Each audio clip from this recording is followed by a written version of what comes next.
여러분 안녕하셨습니까? 지난 시간까지는 저희들이 중국의 종파불교라고 하는 주제로 화엄종까지 말씀을 드렸고 오늘 19번째 강좌입니다. 오늘은 여러분들께 율종에 대한 말씀을 먼저 드리려고 합니다. 이 율종이라고 부르는 종파, 그러니까 율종이기 때문에 우리 불교인들이 지켜야 될 계명을 적어놓은 불경을 4분율, 5분율, 마하승기율 뭐 이렇게 뒤에 율자가 붙어 있거든요. 그러니까 이 율이라고 하는 것을 생명처럼 소중하게 여기고 이걸 지키려고 노력하는 종파, 이런 뜻이 되겠죠. 율종의 창시자는 도선이라고 하는 스님입니다. 도선이라고 하는 스님은 596년에서 667년까지 저희들 곁에 계셨네요. 이 어른이 남산에 오래 머물러 계셨다고 해서 혹은 남산자를 율종 앞에 붙여가지고 남산율종 이렇게도 부르고 있습니다. 자, 그러면 이 율종에서 무엇을 강조하고 있느냐 하는 문제인데, 율종에서 강조하는 첫 번째는 뭐냐 하면은 계법이라고 하는 겁니다.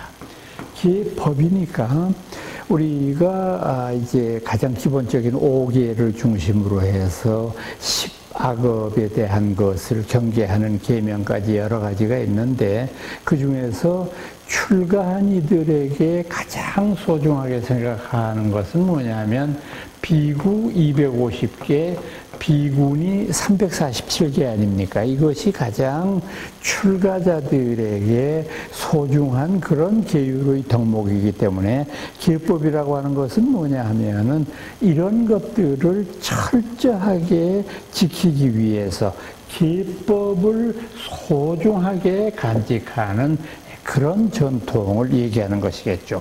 두 번째는 뭐냐 하면은 계체라고 하는 겁니다. 계체라고 하는 말은 뭐냐 하면은 제가 조금 전에 말씀드렸던 비구 250개, 비구니 347개라고 하는 것을 마음속에 깊이 새기는 겁니다. 그렇지 않겠습니까? 계라고 하는 것을 외우는 데다가 그쳐서는 안 되는 거 아니겠어요? 그러니까 이걸 철저하게 내 마음속에 새기고 이걸 내가 늘 생활 속에서 실천해야지 하는 다짐을 하는 것을 계체라고 말하고, 세 번째는 이제 그것을 실제의 행동으로 옮기는 계행이라고 하는 거죠. 이건 이제 실천해야죠. 그러니까 지금까지 한 것을 외우고 마음속에 새기고 하는 것에 끝나는 것이 아니라 이걸 철저하게 청정한 행위를 통해서 밖으로 나타내 보여야 되는 거죠. 네 번째는 뭐냐 하면은 계상이라고 하는 겁니다. 그러니까 지금 말씀드렸던 계를 배우고 익히고 새기고 실천하는 것을 끊임없이 계속해서 그 미덕이 사회적인 평가로서 완성되는 것을 의미하는 겁니다. 그러니까 제 아무리 내가 계행이 뛰어나고 계체가 아주 준수하게 알려져 있다고 하더라도 다른 모든 사람들의 평가와 다른 모든 사람들의 이제 호응을 얻지 못한다면 그건 의미 없는 거 아니겠어요? 그러니까 사실은 이 큰 스님네들의 경우도 마찬가지예요. 어떤 경우든지 자기가 공부하는 것이 다른 모든 사람들에게 공감을 얻고 또 그것이 이 사회의 모범이 될 만하다라고 해서 존경을 받게 되는 단계에 이르는 것이 계상이라고 말할 수 있는 것이죠. 그래서 이런 네 가지의 것을 실천적으로 실천하는 것이 바로 이 율종의 가장 핵심적인 것인데, 다만 이제 우리나라 같은 경우에는 여러분 혹시 그 말씀을 들어보셨는지 모르겠습니다만은 총림이라는 말을 들어보셨습니까? 총림.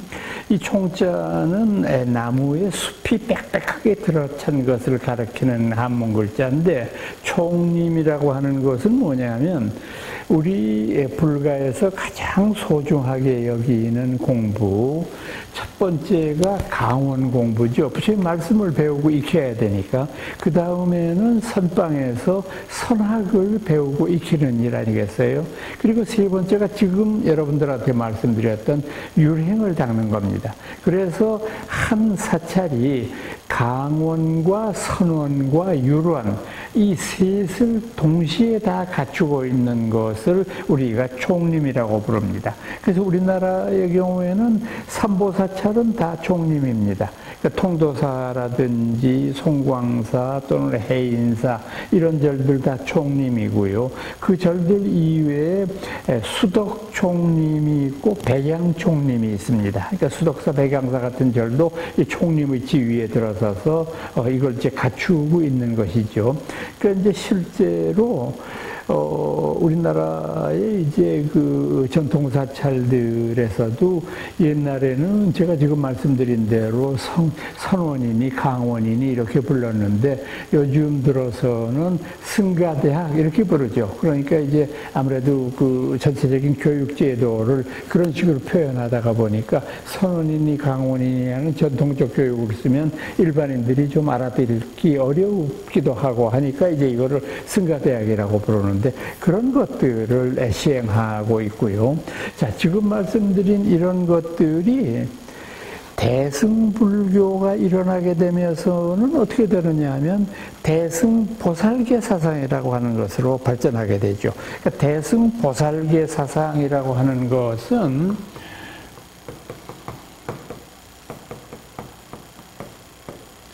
이 단순하게 250개, 347개를 지키는 것을 중요시하는 것이 아니라 섭율의, 섭선법, 섭중생, 이 셋을 어려운 말로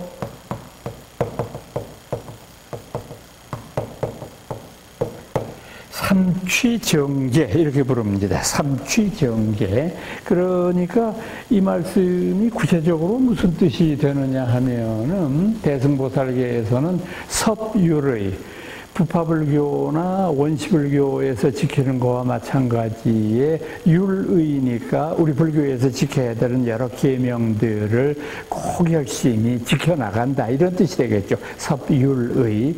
두 번째의 섭서법이라고 하는 것은 그렇게 훌륭하게 율의를 잘 지키고 맑고 깨끗하게 사는 것도 소중하지만, 그보다 더 소중한 것은 구체적으로 다른 중생을 도와주는 착한 일을 행하는 것이다 이거예요. 행하지 않으면 의미가 없는 것이니까. 그래서 율의 다음에 나오는 것이 성법이다. 여러분들 한번 생각을 해보세요. 저희들 주변에 있는 분들 보면은 나쁜 사람도 많지만은 착한 사람도 많아요. 남 해치지도 않고 남에게 나쁜 말을 하지도 않고 열심히 정직하고 근면하게 사는 사람들 많아요. 그런데 그렇게 근면하게 사는 것이 남에게 적극적으로 무엇을 도와주기 위해서 하는 노력과는 또 조금 다른 것이잖아요. 난 나쁜 일은 안 한다. 그러나 좋은 일도 안 하고 있잖아요. 그러니까 섭선법이라고 하는 것은 구체적으로 좀 더 착한 법을 닦아나갈 수 있도록 해야 된다. 세 번째 마지막이 섭중생입니다. 중생을 섭한다. 이게 무슨 소리냐 하면은 중생을 더 이상 중생으로서 내버려 두는 것이 아니라 중생이 부처가 될 수 있도록 성숙시킨다라고 하는 겁니다. 이제 대승불교의 참 뜻을 그대로 계율조항에도 이것을 이제 나타내려고 하는 거죠. 중생은 중생으로서 살다가 죽을 수도 있고 자기가 부처인 줄 모르고 죽을 수도 있습니다. 그러나 그렇게 해서는 안 된다는 거죠. 대승사상에서는 모든 중생들을 자신이 부처인 줄 깨닫게 하고 거기에서 한 걸음 더 나아가서 부처가 되어서 다른 사람들을 도와줄 수 있도록 하는 그런 방편으로 유도할 수 있는 것, 이게 바로 삼취정계의 첫뜻입니다. 그래서 세 가지의 맑고 깨끗한 계명이라고 해서 이걸 포살계라고도 말하고 삼취정계라고도 말하는 그런 것들이 율종의 핵심적인 것이라고 말할 수 있습니다. 율종 다음으로 제가 말씀드리려고 하는 것은 법상종입니다. 법상종. 이 법상종은 제가 이 인도 불교 말씀할 때 나란다사에서 잠깐 언급을 해드렸는데, 이 나란다라고 하는 사원에 이제 중국인으로서 그곳에 유학했던 분이 현장법사거든요. 대당서역기의 저자, 손오공이의 선생. 바로 이 현장법사가 나란다사에서 공부를 했을 때 그곳에서 현장법사를 가르친 이가 계현이라고 하는 큰 스님이었는데, 인도 사람이죠. 근데 이분이 바로 요가차라, 이 유식불교의 대가였습니다. 그러니까 인도에서 직접적으로 유식불교를 배운 그런 중국 사람이 현장 스님이었기 때문에 이분이 그거를 다 완수하고 난 다음에 중국으로 다시 되돌아와서 당신이 배웠던 그 유식불교를 한문식으로 다시 표현하는 법상종이라고 하는 새로운 종파를 일으키게 된 것이죠. 그래서 이 법상종을 일으켜서 중국에서 이른바 이제 유식불교의 새로운 그 어떤 중흥을 이룩하게 되는데, 이 유식불교는 말 그대로 불교 심리학이라고 하는 그런 그 해설이 붙을 정도로 인간의 마음과 의식 구조를 아주 세밀하게 분석하고, 또 분석해서 그치는 것이 아니라 그 마음의 단계를 여러 가지 각도에서 설명을 하다가 보니까 이것이 조금 공부하는 스님네들에 따라서 견해의 차이가 생길 수 있어요. 이제 이 육아유식종이 법상종이 중국에서 생기고 난 다음에도 다시 법상종의 갈래가 갈라지는 이유가 바로 이건데, 제가 오늘 전문적인 얘기는 여러분들한테 생략하고 쟁점이 된 것이 뭔가 하는 것만 말씀을 드릴게요. 그러면은 법상종을 공부하는 스님들이 쟁점으로 이제 문제 삼았던 것은 뭐냐면, 제가 이미 말씀드린 대로 유식불교에서는 인간 의식을 제일 마지막에서 컨트롤하는 것을 제8식 혹은 알라야식이라고 부른다고 말씀드리지 않았어요? 그런데 제8 알라야식보다 더 근원적인 의식이 있을 수 있다, 이렇게 주장하는 학자들이 생겼어요. 그러니까 제8 알라야식의 다음이기 때문에 그 다음에는 제9가 되지 않겠어요. 그러니까 제9식으로서의 아말라식이 있을 수 있다, 이렇게 주장하는 사람이 있는가 하면 아니다, 제8 알라야식이 마지막이다, 이렇게 생각하는 사람들이 있어서 그 둘 간의 논쟁이 끊이지 않았던 그런 일들이 있고, 그 다음에 일성개불설이라고 하는 것이 있어요. 일성개불설,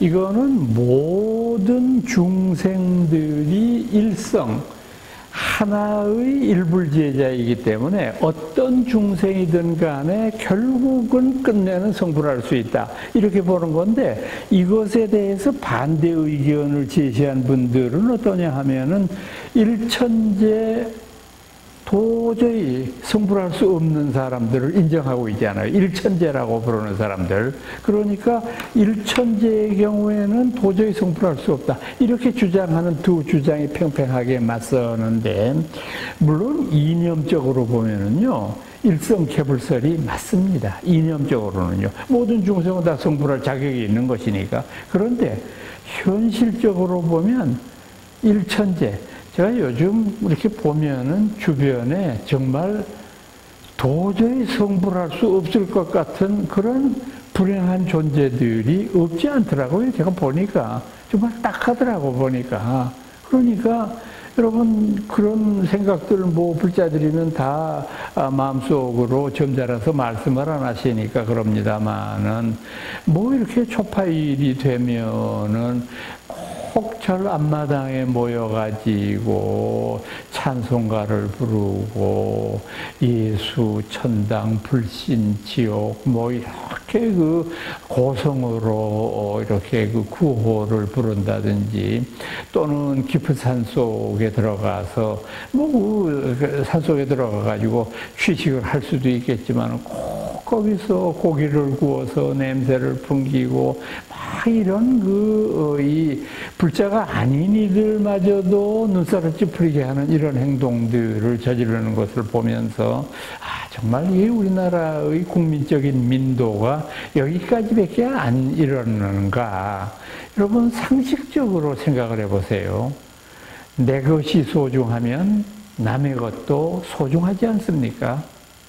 아니 내 것이 소중한 만큼 상대방에게도 그것이 소중하다는 생각을 하지 않고 이 세상의 모든 것이 자기들 바라는 대로만 돼야 된다는 생각을 가진 것이 얼마나 잘못된 전체주의적이고 흑백 논리적인 사고방식입니까? 이런 건 우리가 결단코 용납할 수 없는 일 아닙니까? 그런 각도에서 현실적으로 보면 일천제는 성불할 수 없다라고 하는 논리도 있을 수 있다고 보는 것이죠.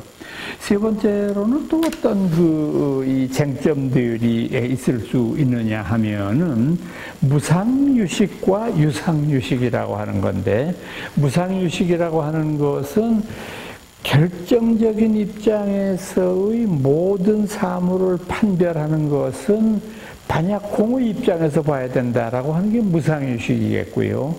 또 그것이 너무 지나치게 허무적인 색채를 띠고 있으니까 유상유식이라고 하는 것은 진공묘유, 참다운 공이라고 하는 것은 묘한 있음이라고 하는 관점에서 이해할 수 있어야 된다라고 보는 것이 갈라질 수가 있는 거죠. 그래서 이와 같은 입장에서 여러 가지의 첨예한 어떤 대립들이 있을 수 있다고 생각하는 것입니다. 이런 것들이 이제 어우러져 가지고 많은 법상종 계통의 이제 다툼들이 있을 수밖에 없는 것인데, 이제 여기에서 앞서 제가 말씀드렸던 일성개불설과 마찬가지로 유식불교에서는 인간의 유형을 5가지로 나눕니다. 이것은 참 우리가 재미있게 생각할 수 있는 것이, 왜 그 현대 심리학에서 여러분들 흔히 그냥 일상생활에서 쓰는 것 중에서도 보면은 신경질적인 사람, 그런 얘기하죠. 그 다음에 점액질적인 사람, 끈적끈적하게 뭐가 이것도 아니고 저것도 아니고 뭐 이렇게 우유부단한 경우, 그 다음에 흐리멍텅한 경우, 그렇게 인격을 나누어서 현대심리학에서 얘기하는 것처럼 우리 불교 유식심리학에서도 인간의 유형을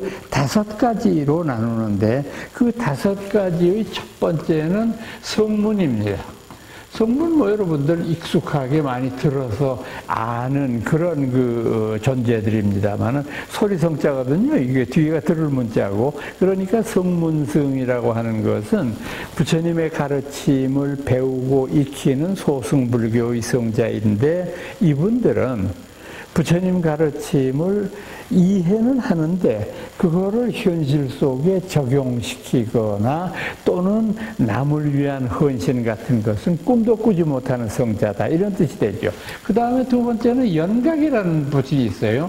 이 연각이라고 하는 건 독각이라고도 쓰는데 성문보다는 1단계 발전한 것인 것은 사실입니다. 왜냐하면 당신이 배운 불교의 지혜와 지식을 현실적으로 응용하는 능력을 가졌으니까, 뭐 이를테면 저희들이 재행무상을 부처님께 배웠다. 아, 이 세상의 모든 것들은 덧없는 것이구나, 이렇게 배웠는데 벼랑간 가까이 지내더니가 이제 상을 입었다고 해서 문상을 갑니다. 그 문상을 가서 참 얼마 전까지만 해도 같이 즐겁게 대화를 나누고 같이 밥을 먹고 그랬던 사람인데 이제 다른 세계로 넘어가 버린 남이 되어버렸구나, 이런 생각하면서 잠시나마 마음속에 정말 삶이 무상하고 지금 무상하다고 보는 내 인생도 저 사람과 다를 게 뭐 있냐, 조금 빠르고 늦고 하는 차이가 있을 뿐이지,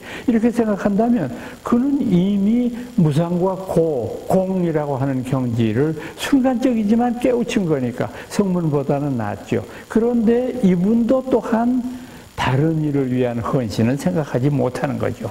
세 번째는 보살입니다. 보살이라고 하는 것은 방금 지금 여러분들한테 말씀을 드렸던 대로 보살은 많은 다른 이들을 위한 헌신이잖아요. 보살 얘기하면서 우리가 늘 그냥 언제나 전가의 보도처럼 쓰는 말이 있잖아요. 자리 이타, 자리, 내 스스로의 이득을 위해서 수행한다.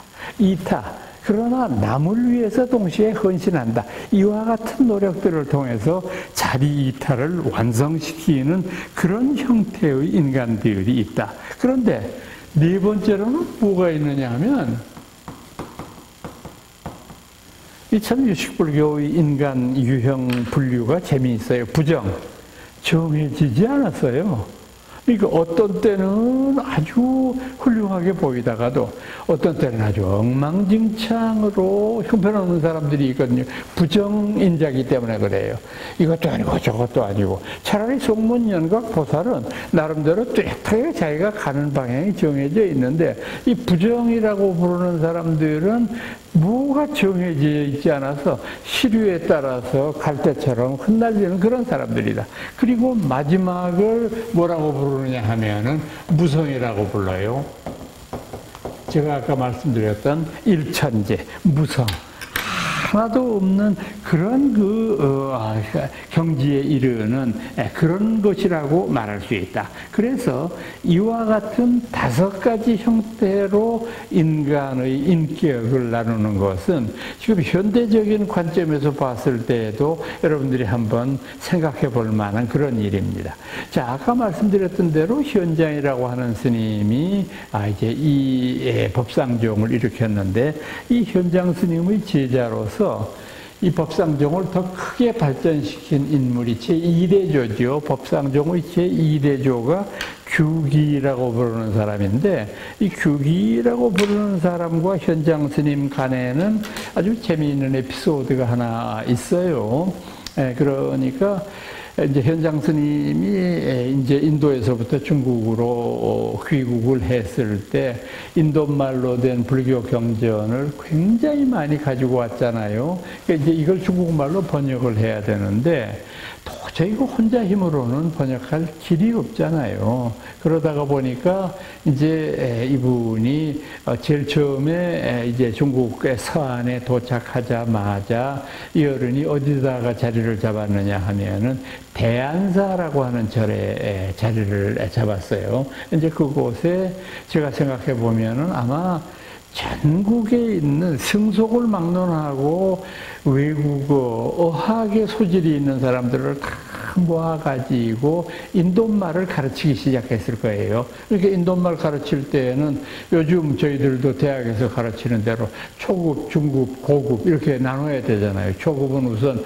인도말 이 데바나가리부터 가르쳐야 되잖아요. 불경에 그렇게 써 있으니까 이제 그 데바나가리를 익히는 작업을 하고 그 데바나가리를 우리말로 발음하는 로마나이즈 돼 있는 이런 것도 배워야 되고 이제 중급이 되게 되면 기본적인 문법 이제 그 산스크리트라고 하는 것은 육격 변화를 하거든요. 변화를 육격을 변화를 해서 이게 왜 그러냐 하면은 우리나라 말 같은 것에는 토시가 있잖아요. 토시가 있으니까 은는 이도 주격이 되는 거고요. 그다음에 을 쓰면은 목적격이 되잖아요. 뭐뭐의 하면 소유격이 되고. 그러니까 우리는 그 토시를 가지고 격을 결정을 하지만은 인도말에는 그런 게 없으니까 격 변화를 해가지고 이것을 소유격이냐 목적격이냐 주격이냐 하는 것을 나타낼 수밖에 없으니까 동사나 명사를 격 변화시키는 법을 또 공부해야 될 거고 이제 고급으로 들어가게 되면 이제는 본격적으로 그 문장의 뜻도 해석하고 이렇게 해야 될 겁니다. 그 다음에 마지막 과정에 들어서게 되면은 이제 이런 것들을 직접적으로 경전을 번역하고 그 번역한 것을 이제 현장 스님한테 갖다 드리면 현장 스님이 그것을 보면서 원문과 대조해서 혹시 틀린 것이 있으면 바로 잡아주고 또 한 사람의 손을 거쳐야지 여러 사람들이 아무리 인도말을 능숙하게 배웠다가 하더라도 굉장히 그 한계가 있는 것 이니까 이것을 또 열심히 닦아서 공부를 해야 되지 않겠습니까? 그래도 이제 여기에도 한계가 있어서 이 현장 법사가 참 고민을 많이 했어요. 어학이라고 하는 것을 잘하는 그런 제자를 좀 만날 수 있으면 좋겠다.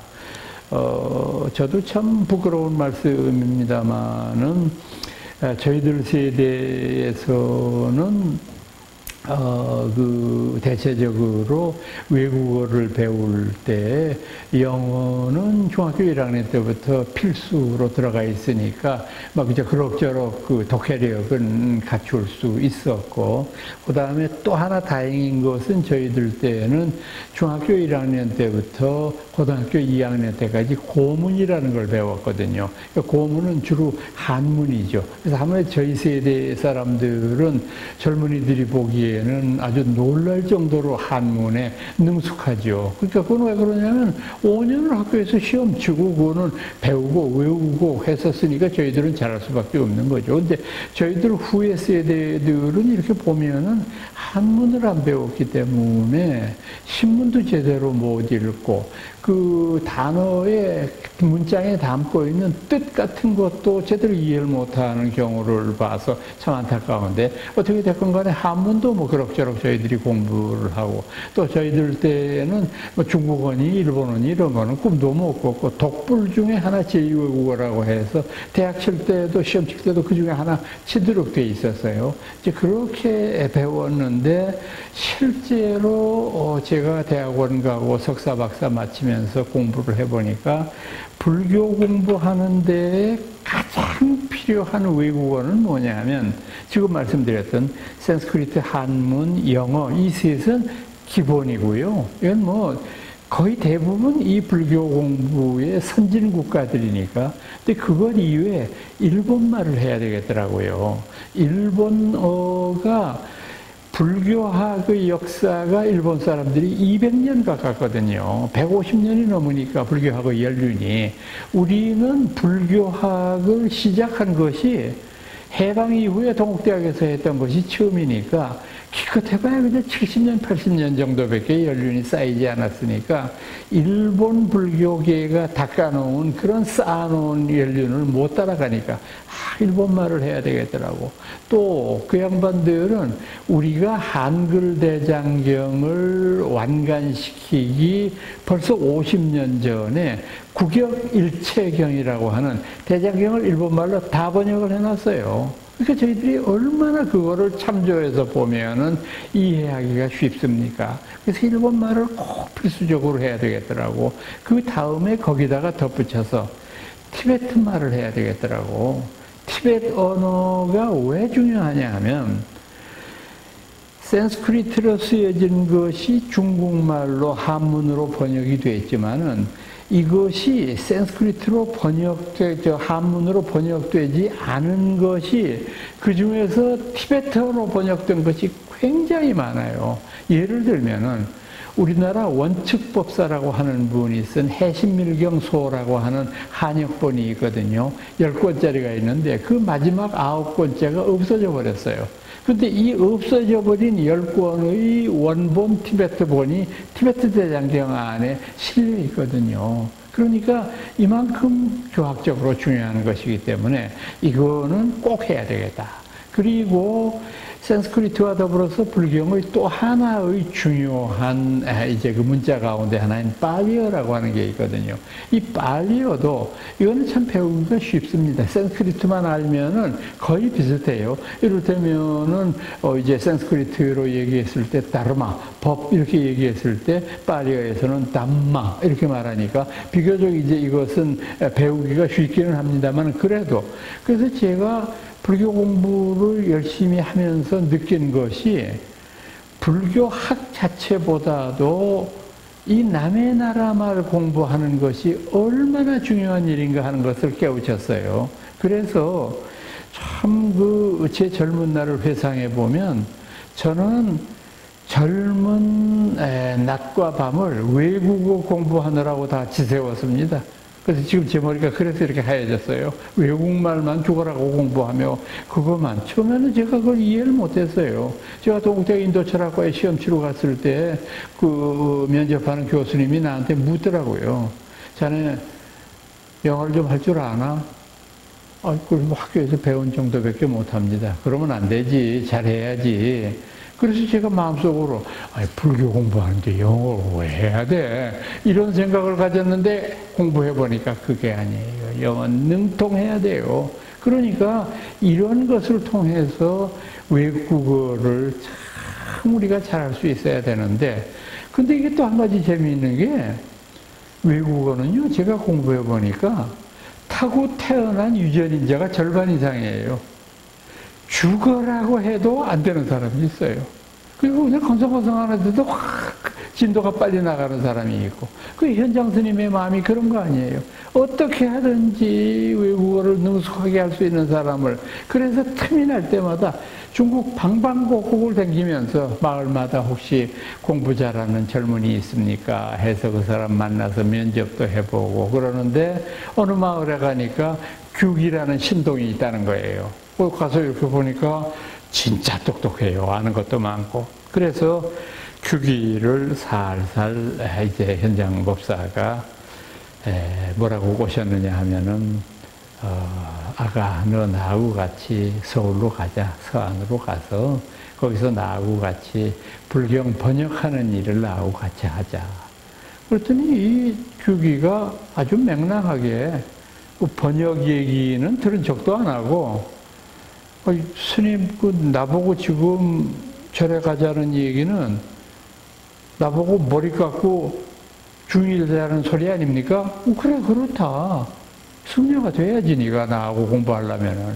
전 싫어요. 왜 네가 스님 되는 게 싫으냐? 얼마나 그게 편하고 좋은데. 왜 싫으냐 하면은요. 저는 밥 한 끼도 고기 없으면 못 살아요. 고기 먹어야 돼. 스님들 소문 들으니까 뭐 일찍 육식을 안 하신다면요. 그러니까 난 고기 못 먹어서 싫고요. 두 번째 제가요. 참 여자를 좋아합니다. 그래서 그냥 밤낮 여자들하고 노는 게 제 평생의 취미인데 이게 또 뭐 여자하고도 잘 못 놀게 한다면서요. 그러니까 나 그것도 싫고 나 그것 때문에 안 됩니다.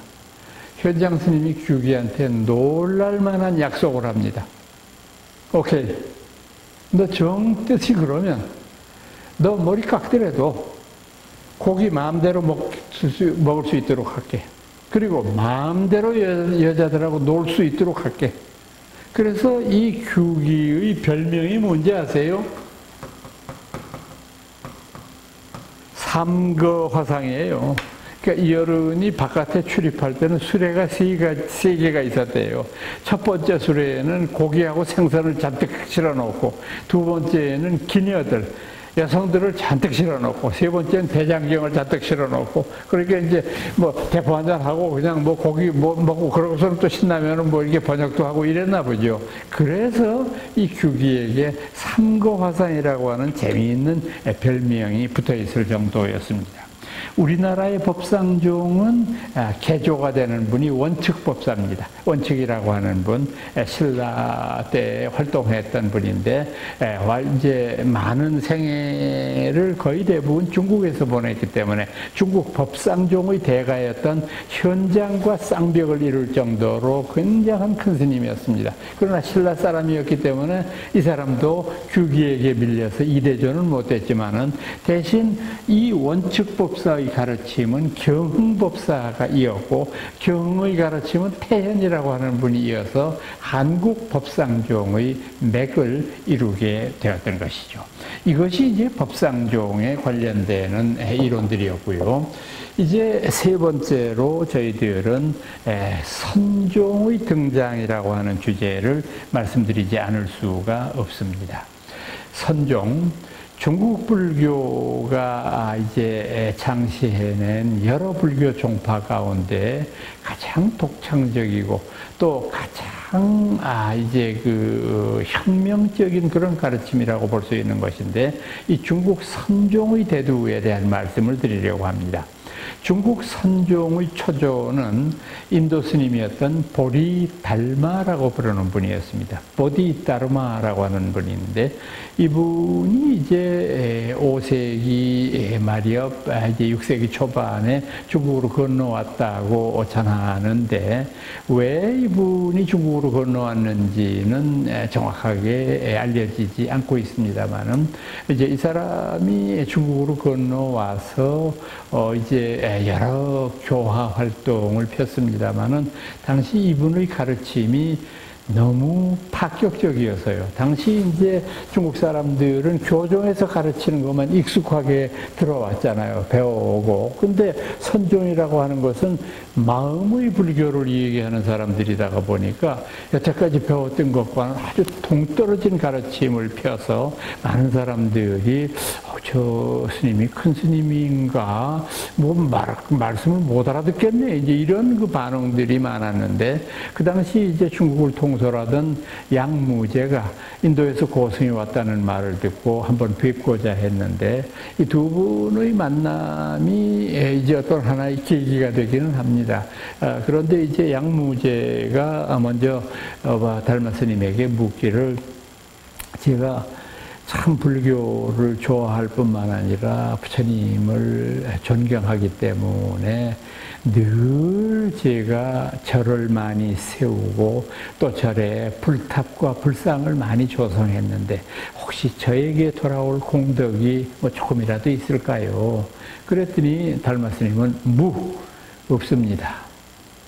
조금 의아했죠. 경전에는 그런 일 하면 좋은 일이 많다는데. 아닙니다, 큰 스님. 또 저는 그뿐이 아니라 스님들을 공양한 것이 수도 없습니다.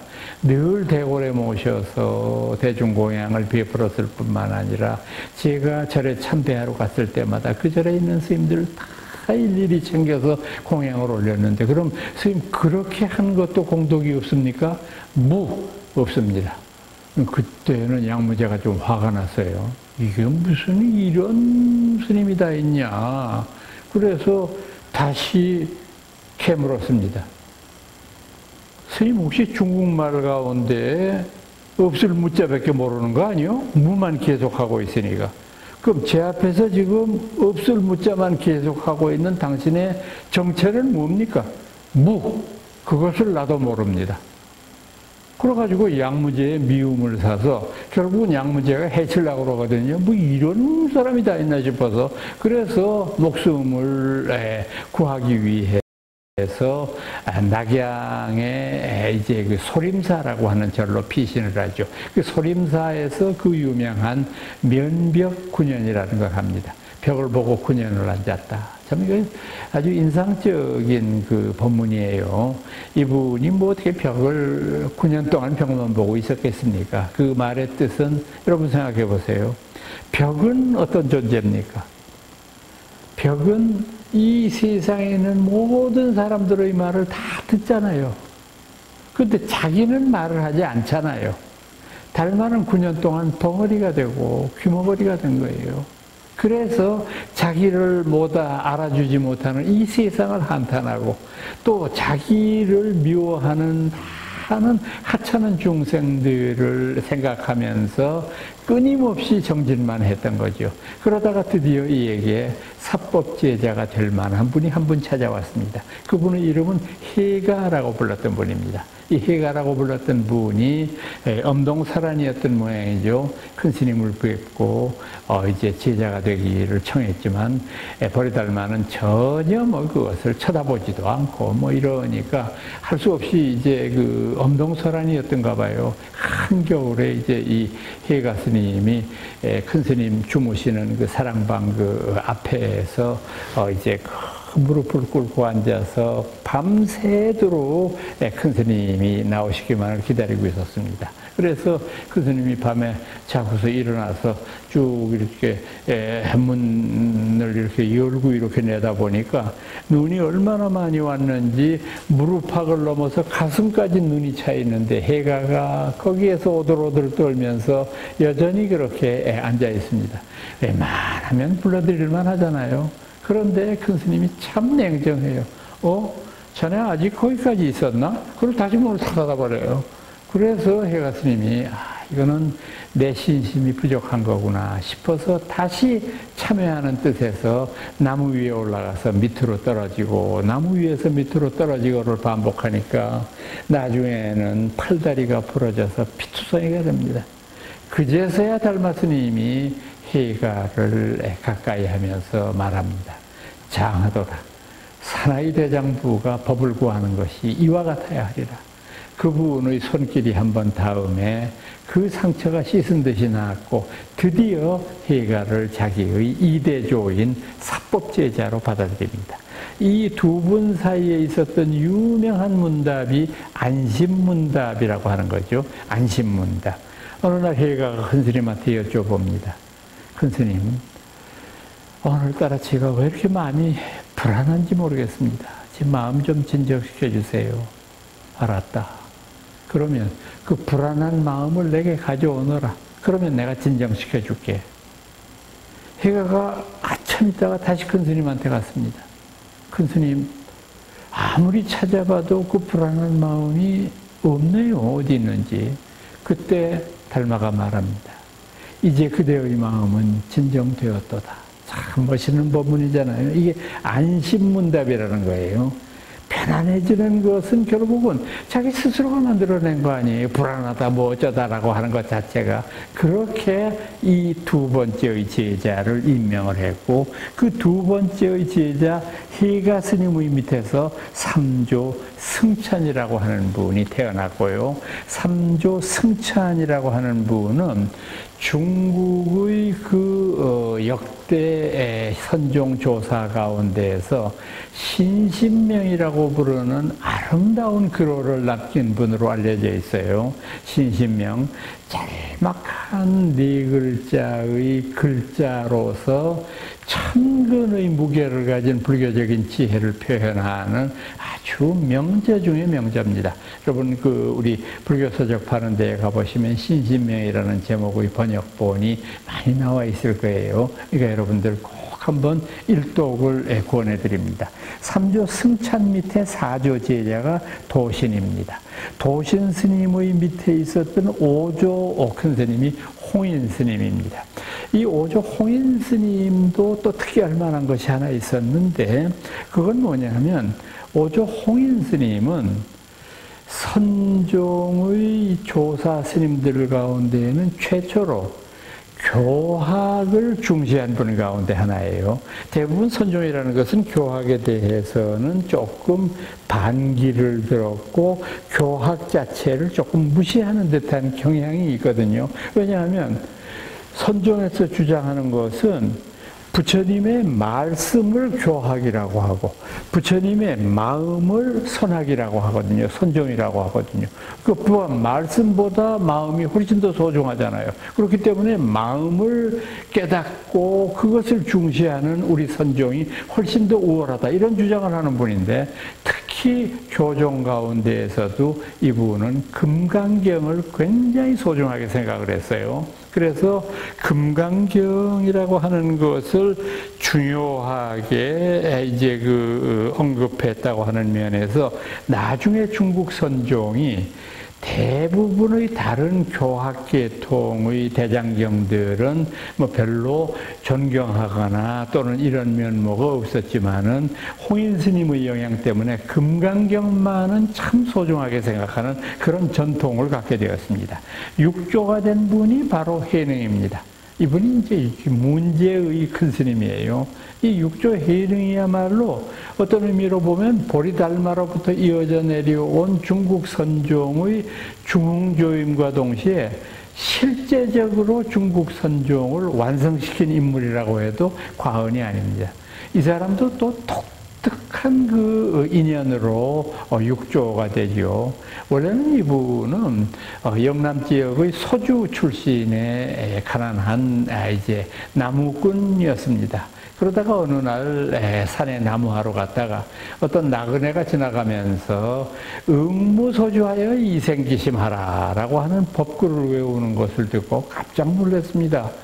뭔지는 몰라도 아주 뜻이 심오한 것 같은데 그 뜻을 좀 설명해 주실 수 있습니까? 나그네가 말했습니다. 아이고 이 사람아 나도 그 깊은 뜻은 모르네.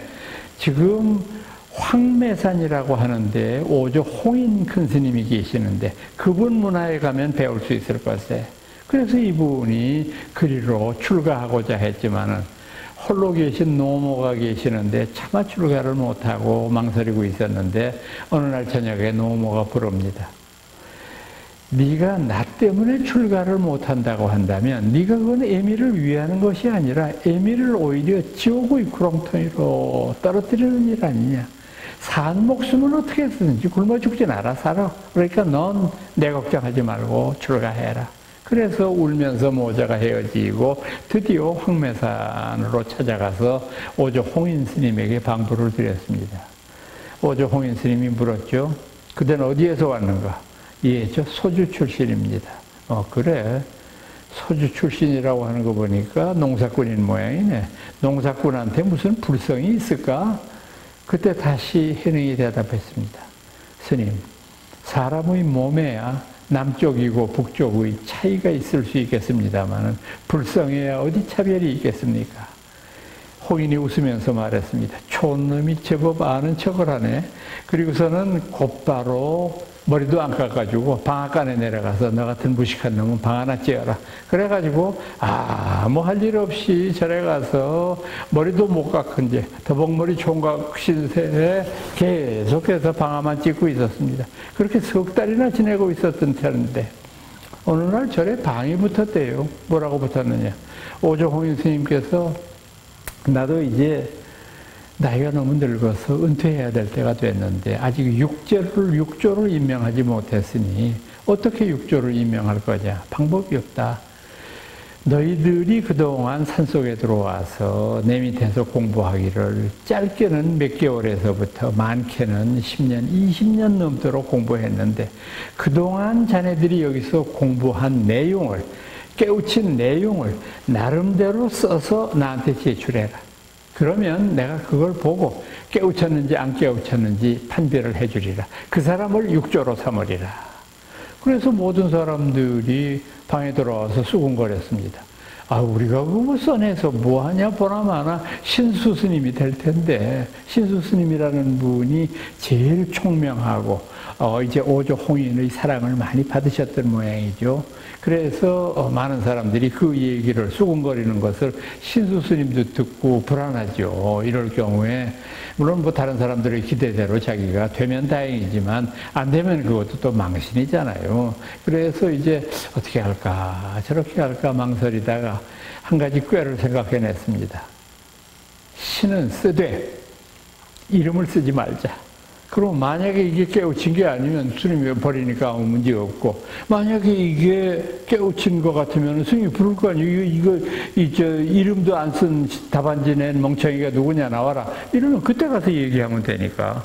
그때 써낸 시를 이제 보면은 대개 이런 것입니다. 신시보리수요 심여명경대라. 몸은 깨달음의 나무요. 마음은 밝은 거울의 틀일세.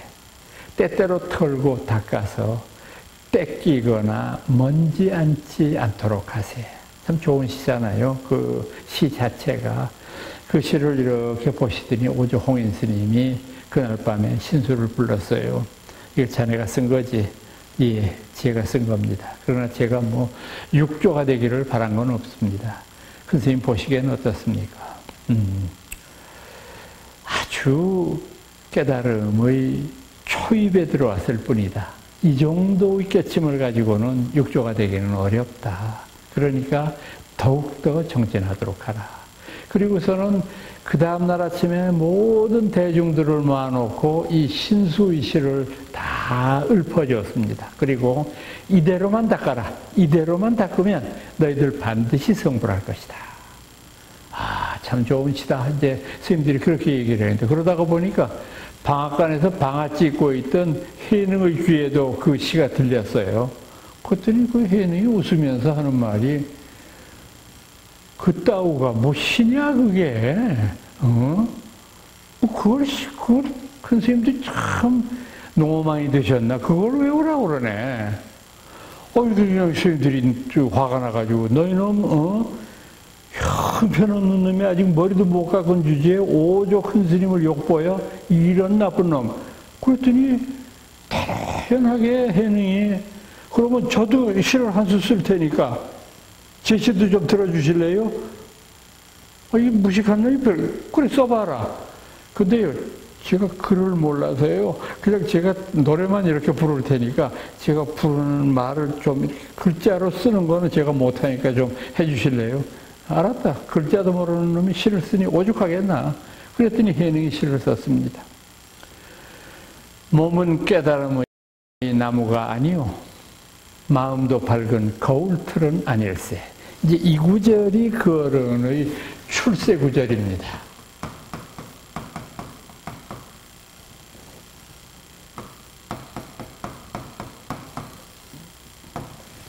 본래 무일물인데 하처 이깃고, 본래 한 물건도 없는데 어디에 때가 끼고 먼지가 앉는가? 아, 멋있잖아요. 몸은 깨달음의 나무라고 그러는데 그거 아니고, 마음이 밝은 거울틀 놀고 있네, 그런 거 아니고, 본래 무일물인데 어디에 때가 끼고 먼지가 앉는가? 사람들이 막 황정하면서 웅성웅성하면서, 사람은 역시 겉만 봐서는 모르겠다. 어디 저럴 수가 있는가? 신수 스님이 한탄을 하고 있는데 홍인 스님이 그날 밤에 이 해능을 찾아갔습니다. 찾아가가지고, 네가 그런 시를 쓴 것이 맞는가? 예, 맞습니다. 그래, 제법이구나. 그래도 네가 아직 육조가 되기에는 부족한 면이 있다. 그러니까 다음날 나를 찾아오너라. 그리고서 짚고 있던 주장자로 땅을 2번 치고 돌아갔습니다. 그건 무슨 소리냐면, 다음날 새벽 2경에, 새벽 4시경에 당신 방으로 오라는 소리였어요. 큰 스님들은 이렇게 말을 주고받을 때도 그렇게 멋있게 해요. 그래서 갔습니다. 그래서 이제 그 두 분이 금강경을 사이에 놓고 어려운 법구를 주고받으면서 그 잠깐 동안에 또 해능의 지혜가 깊어지면서 드디어 해능을 육조로 임명합니다. 다만 오조 홍인 스님은 지금 그대에게 육조의 자리가 갔다는 것을 다른 대중들이 알게 되면 그대가 성치 못할 것이니라. 다른 사람들이 반드시 그대를 해칠 것이니, 우선 내가 앞에 보리달마로부터 내려왔던 의발, 옷하고 법의하고 바루는 나한테 줄 테니까 이걸 가지고 우선 빨리, 하루빨리 고향으로 피해라. 피하고 얼마 지나고 난 다음에 이것을 만천하에 공포하도록 하라. 그대가 지혜로운 사람이니까 이걸 해줄 줄 알라. 이렇게 해서 그 두 5조와 6조 간의 참 아름다운 이별이 이루어지게 됩니다. 그렇게 해서 지금까지 말씀드린 이 6조의 기이한 인연을 쓴 책을 6조 단경이라고 합니다. 뒤에 경자가 붙으면 부처님 말씀이래야 원칙이지만은 역시 6조 큰 스님의 법문과 그 여러 가지의 인연들을 말씀해 주는 경전이라고 볼 수 있습니다. 오늘 6조 해능까지만 말씀드렸습니다. 다음 강좌 때 계속해서 선종 말씀드리겠습니다.